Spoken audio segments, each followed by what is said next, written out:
the Mito podcast. I'm Ashley. And I'm Megan.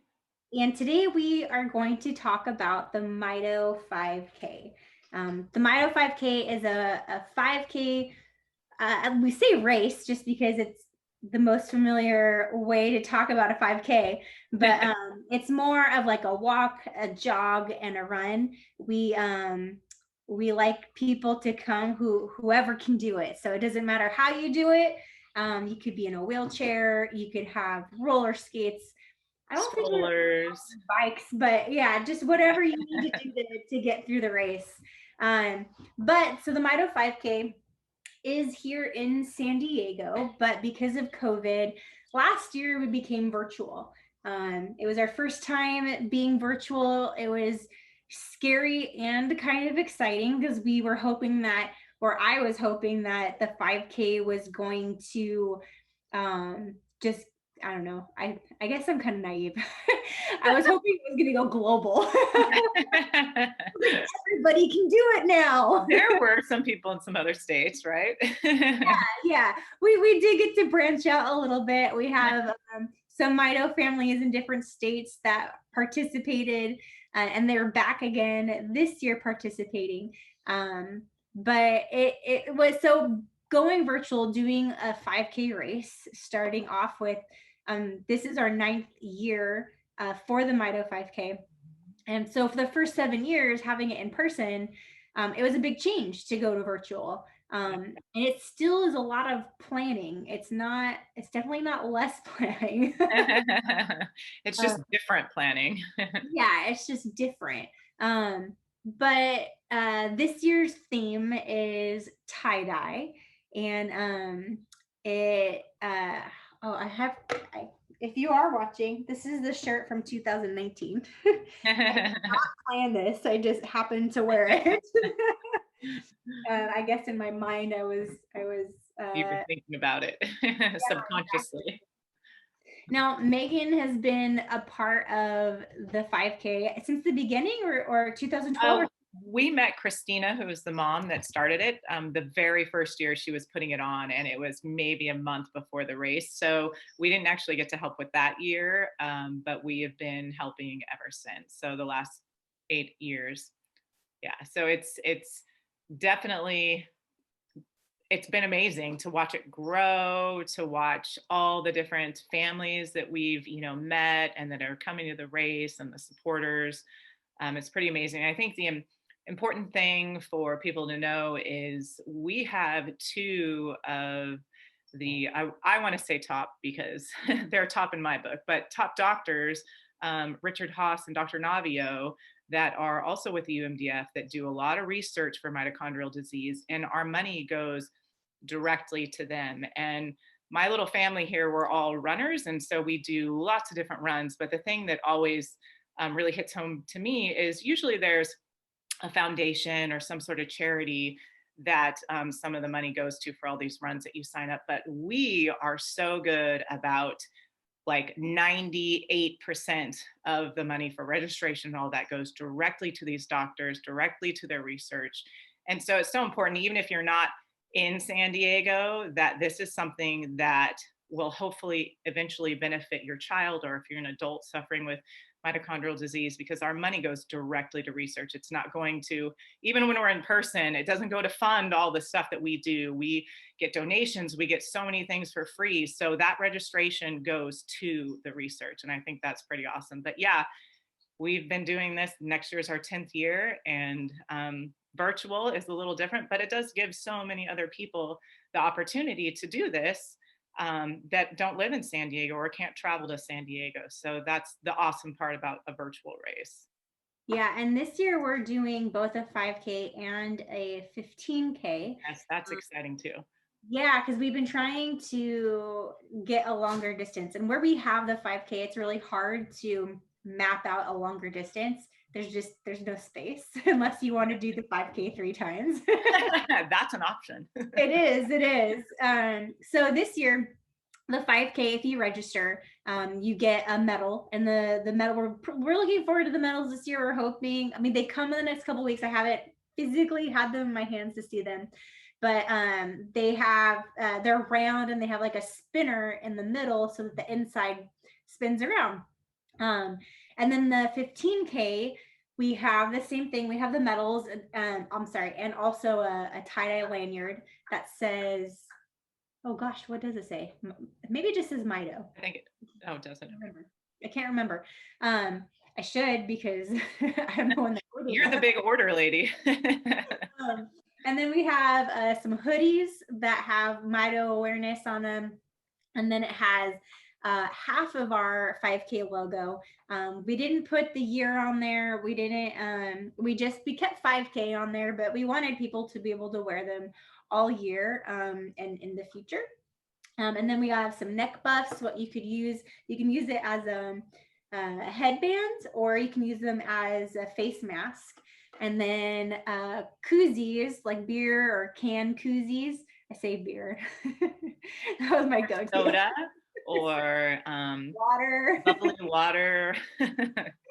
But it's some pretty cool swag. So if you are a runner, or if you want to create a team for your child just to spread awareness, you can do that. Yeah. And she's right shirt. You can totally do that. And like Megan was saying, that it's tax deductible. It goes towards Dr. Haas or Dr. Navio's research. And it's super important to point that out again, because I'm a runner too. And whenever I did races, I mean, I mostly just signed up to see like what the swag was, or how exactly. But when you do them, not often is it that majority of the funds go to what it represents, right? Usually it's cents on the dollar, or a couple dollars, or the charity has to work during the event to be able to get that fund. For us, the only thing that is taken out of the registration is what you're receiving. So we unfortunately have to charge for like the medals or the sweaters or the neck buffs, those kinds of things, but we get them at cost, and we make sure that they stay at cost. So let's say like the registration is $30, the medal would cost $2. So we can't make that tax deductible because you're getting something in return. But the rest of that, the $28, that 100% all goes to research. And same thing for the 15K. The prices actually right now are $35 and $65. But everything that we do normally, like when it is in person, and it's crazy, it's a crazy 5K. Yeah. It's not, again, I've done a lot of 5Ks. There is not one like this one. I've never experienced one like this. No. And I think when people think, they think Mito Research Fund, or they look it up, and, that seems like a small little foundation, which it is, but we put on a huge 5K. Yeah. It's the end is bigger than some of the half marathons or marathons I've done. It's huge. Yeah. I was not prepared. And unfortunately, my first year with the 5K was in 2019. That was the same year that Angie passed away.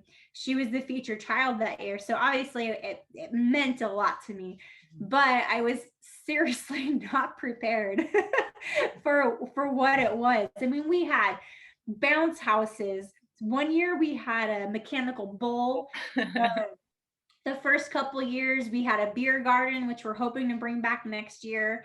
Jamba Juice was out there giving away free smoothies. We have amazing raffles every year, over 100 raffle items that are pretty substantial. And we have silent auctions too. There's just, and we have carnival games, and it is like a full day event. It's something that it's like a little festival for you to bring your kids to. With music too, live music.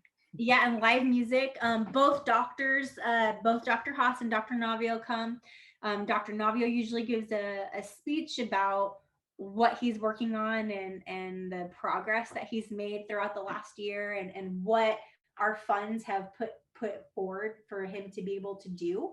And like Megan said earlier about donations, like I kid you not, like I think this is amazing too.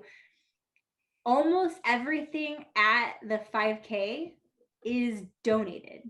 So that's how all of your funds get to go to research, because we're paying for almost nothing. Like the inflatables, the water is donated, like every Jamba Juice was donated. People, the booths, we have booths that you can shop at. All of the booths, majority of them even donate part of their proceeds to Mito. So it's a really amazing event. And it's always the third week of May. So if you guys are coming to San Diego or want to come to San Diego, plan on the third week of May and come and join us. Is there anything else you want to add? No, I think we've pretty much covered it. Just, this year we're virtual. We'll hopefully next year be back in person, depending upon how everything goes. And it's looking up. So I'm sure we'll be back in person.